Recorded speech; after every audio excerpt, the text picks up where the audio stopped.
Al Pacino's journey doesn't start in Hollywood. It erupts in East Harlem in 1940, a birthplace far from fame. His father abandoned the family when Al was 2, disappearing like smoke from a broken chimney. His mother, Rose, carried him into the South Bronx, battling poverty that clung to them like a second skin. This wasn't the glamorous Italian neighborhood people imagine when they think of The Godfather. It was raw survival. Al slept in the living room of a cramped apartment while his grandparents worked non-stop, grinding through long days like worn-down gears. Rose hustled through secretarial jobs and factory shifts, determined to protect her son's spark. Al struggled in school, bouncing through classrooms like a restless pinball searching for purpose. He skipped class to watch movies, absorbing actors' performances the way a sponge drinks water. By 10, he was performing scenes at home, lighting up the room like a tiny Broadway marquee. At 17, he dropped out to chase acting with the wild courage of someone leaping off a cliff, hoping wings will appear.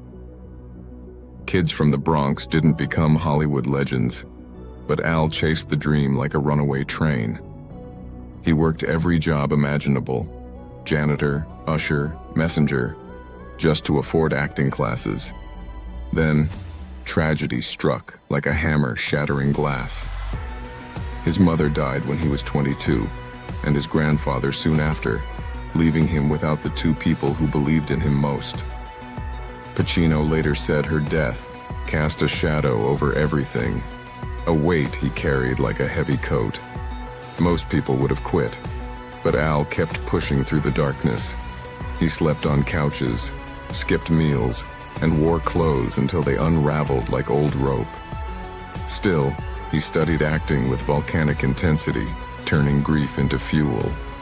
In 1969, after nearly a decade of struggle, he exploded onto the off-Broadway stage in The Indian Wants the Bronx.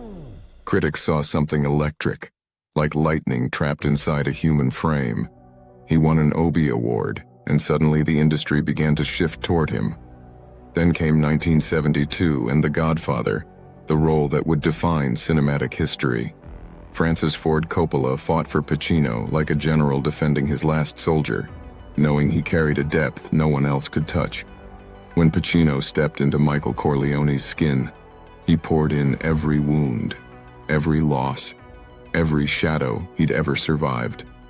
He didn't just rise, he erupted. He transformed pain into power and turned a Bronx childhood into a Hollywood success story. And behind every performance beats the legacy of Rose Pacino, the woman who told him he could be anything.